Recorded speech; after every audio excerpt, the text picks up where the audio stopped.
Hey folks, so here I am again talking about some ideas. I want to talk about exercise, about progressions or regressions. So everybody joining the class or joining personal training sessions are at different levels when they start. So we can't really put everyone into the same category and give them the most powerful workouts. And I keep reminding to my clients and our new members that building the exercise program is like sending the child to the school. First you want to give them the elementary school, then the high school, and then you might consider college. And I always think about the same thing from exercise point of view. When somebody was playing, let's say, hurling or rugby or football 20-30 years ago, so obviously they probably did some hiking in their life, and there was a huge gap of non-intense exercise.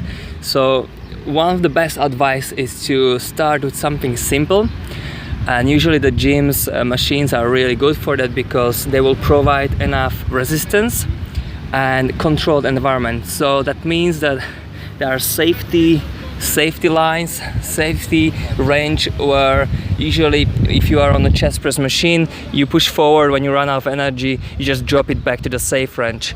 But if you do the bench press on the bench, you come down, and then when you can't push it up, you get stuck. Also, there is much more stabilization needed while you hold the free weights. So in that case, it is more powerful workout, but you progressing it with a great timing, so your body will still take that machine workout as stimulation, but then it will get used to it, and then it's good time to progress that. Also, one of the biggest factors of progressions is the ability to learn the technique, so the motoric skill.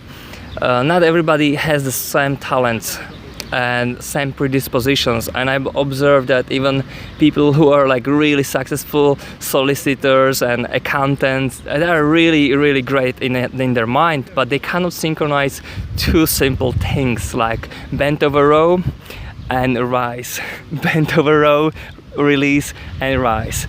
It's two simple movements, but there's a lot of muscle alignments going on.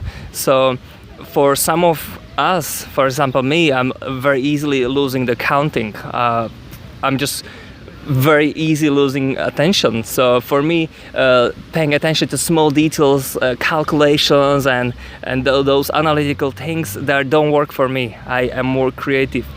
So that's why we try to also simplify the technique so that this person can still enjoy some training without worrying about complex things.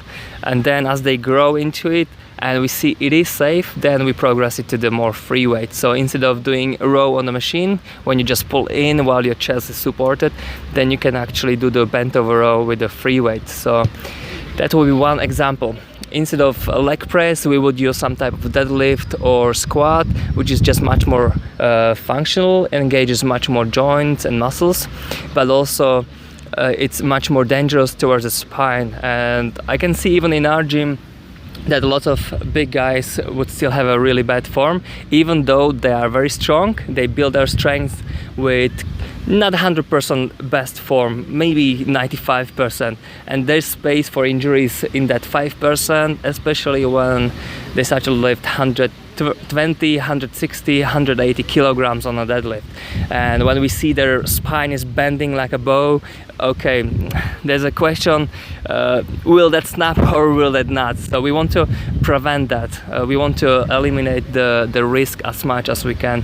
So always think about next 20, 30 or maybe even 40 years of exercise, because if it's too intense, it might damage your joints. You might pull muscles, ligaments or tendons, and we have lots of experience with the big guys just admitting, man, I just realized that super heavy weights doesn't really build that much muscle. You build more strength, but you build more injuries, and then when you're not using them, it's gone. And I can relate to it in my life, building the strength, building the muscle mass, then losing it. So it's better to think on sustainability of your training program. And then eventually, as the training is going on, then we build some complex exercises like single leg clean and press with the dumbbells, where you also use your balancing, and that type of skill is just working from inside of your core and alignments, so you engage much more brain, much more muscles, so you have more benefits from it as well. People often ask me about weight loss, what's the best exercises for the weight loss, and I keep telling them it depends really where they are, what they are capable of. But usually, especially when that's ladies who haven't been active in a gym, I'd recommend that they just join the gym to build some muscles, or hire a personal trainer to build muscles with a simple full body workout 3-4 times a week, and adding a little bit of cardio into it. After 2-3 months, as they're building muscles, then I would actually put more emphasis on cardiovascular training, where they can burn more calories, and also we don't want them to build too much muscles as well. So instead of getting bulky, they get tone. So increasing the intensity of the sessions thanks to the short breaks, not necessarily heavier weights, supersetting, triple setting, or a little circuit of exercises which also use peripheral circulation. That means that if you do the chest press, you pump the blood into the chest, shoulder, and the tricep. Then straight ahead, when you do the leg press, you have to pump the blood back to the legs, and then when you do the lat pull, pulling down again, the muscles pulling the blood into the back, where it has to be oxygen delivery, sugars, and waste products elimination. So the heart has to pump very hard to do that very quickly in that circuit when you do 3 compound movements on completely opposite sides of the body. And that's a really good way of increasing intensity while you're not increasing the weights. So you're getting cardio in it. So, and most of the weight loss happens in the kitchen when you eat, so watch out for that. And that's enough for today, and enjoy your day. All the best.